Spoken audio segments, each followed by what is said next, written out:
Hey guys, welcome back to the channel. I'm Jerry from Bigelow Woodcraft, and I've got a special request, and it's been more than one person has asked about this, and they've asked about my tooth setter on my bandsaw sharpening system. So I'm going to make this today. This goes out to my friend Nick from Everyday with Me Nick.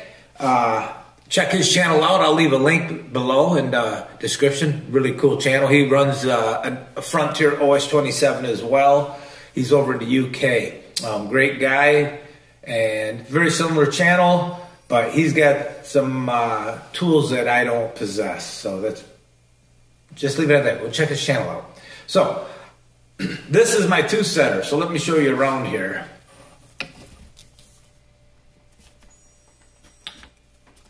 All right, let's see here. All I have are these push-pull clamps.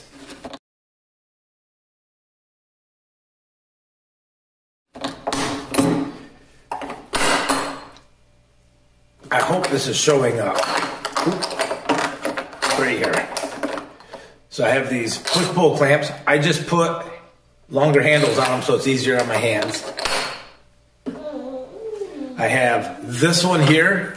This one clamps down the blade. This is a tooth setter as well as this one. When I originally, let's set you back down here. Let's see if this will work here. Kinda, I'll just squat down here. When I originally built this tooth setter, I had these bolts, these regular hex head bolts in here. These are just 5/16 bolts. Sorry, my grandson's in the background. He's sitting in his stroller, just hanging out with me right now. So I'm only making this a couple minutes, but these were in here. These little 3/8, I'm sorry, these are 5/16 bolts. So these are in here. I took them out and I just put these socket head screws in here. So it's the end's round. I don't know if you can see that, but the end is round when it hits the tooth.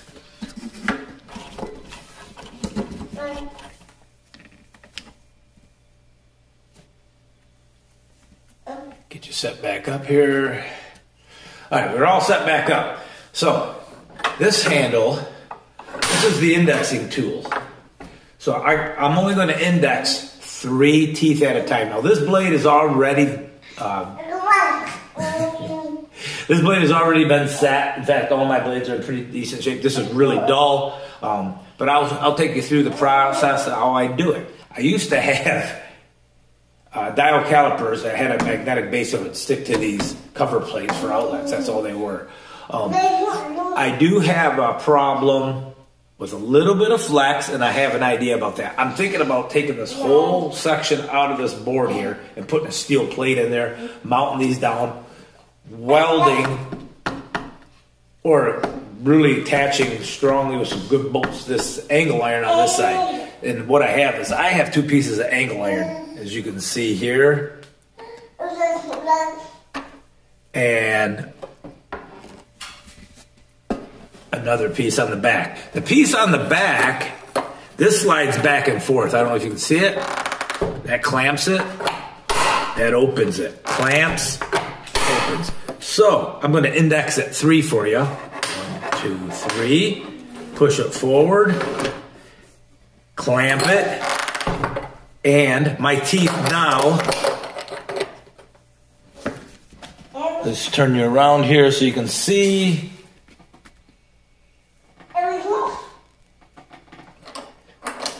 You can see that tooth is lined right up. And that's all I do. I'll do them both at the same time. I'll do this one as well. Pull it back. Loosen it. Lock it down.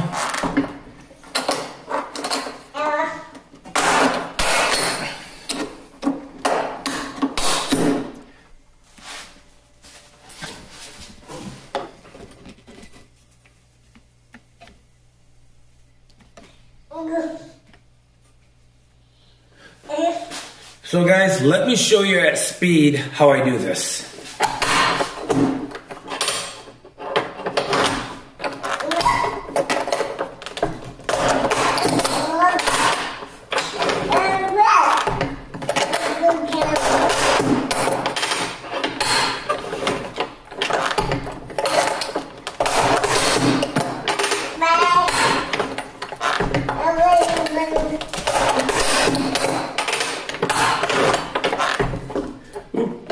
A little too far.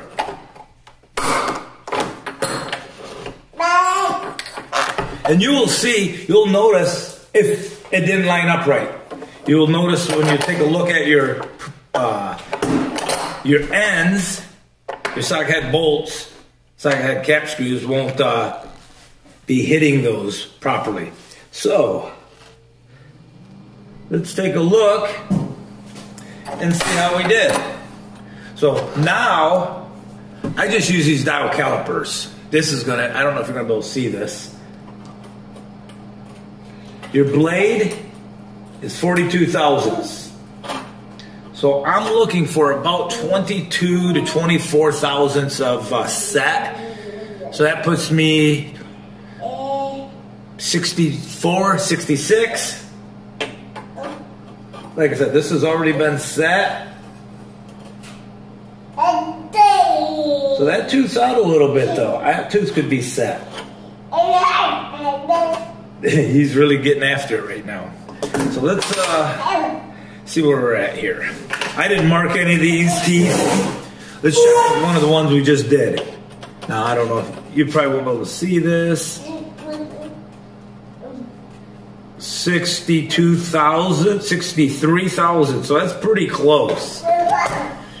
So where are we at here? Let's get that one right. So these alternate, your teeth alternate.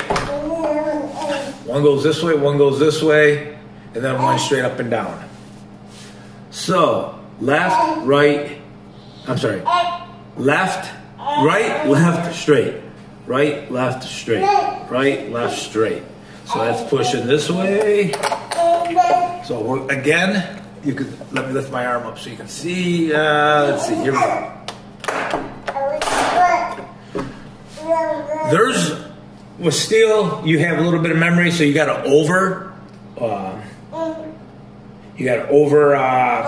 push them, I guess, bend them a little bit more than you think, and then spring back.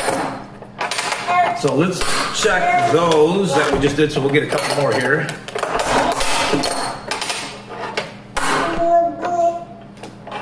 Ooh, there you go. There you go. You'll know right away if you didn't go far enough. I have this. You can't see it there. This arm here is nothing more than a wing nut, another socket head screw, and it stops. It's got a positive stop with a nut and bolt right here on this piece of angle iron here. So really, that's it, guys. Oh, we wanted to see what we're at here. All right, this side.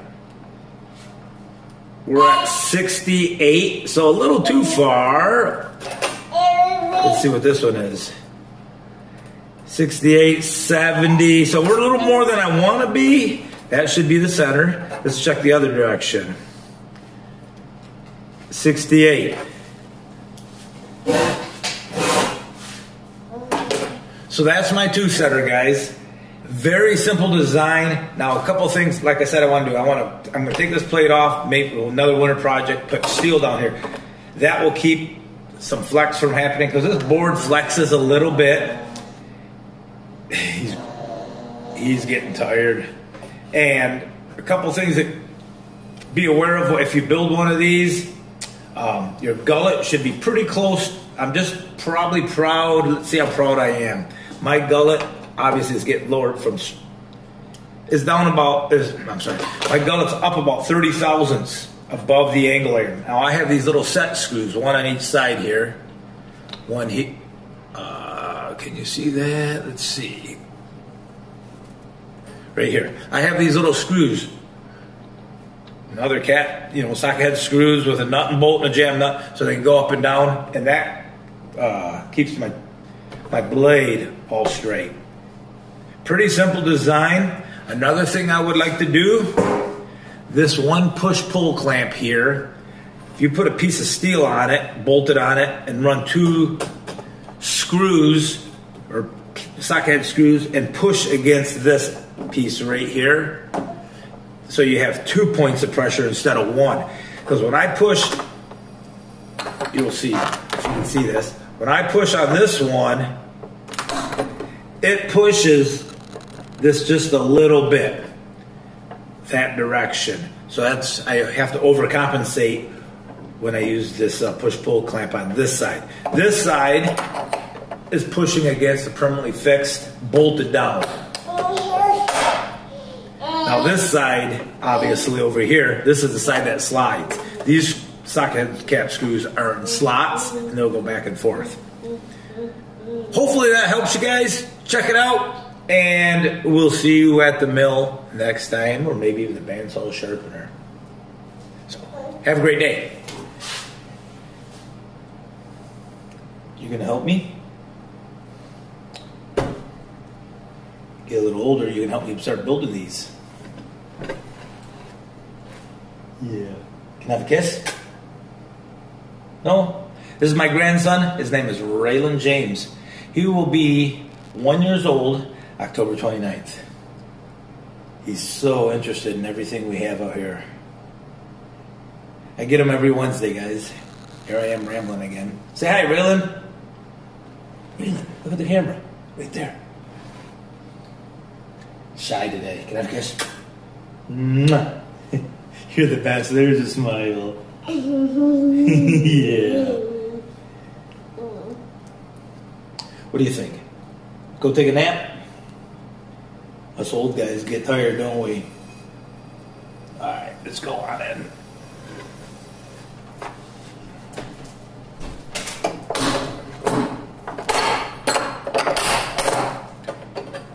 I have a little magnet that keeps that up out of the position, and I just lean it back when I'm sharpening. And now this will slide through. So when I'm sharpening, the push arm just pushes it through.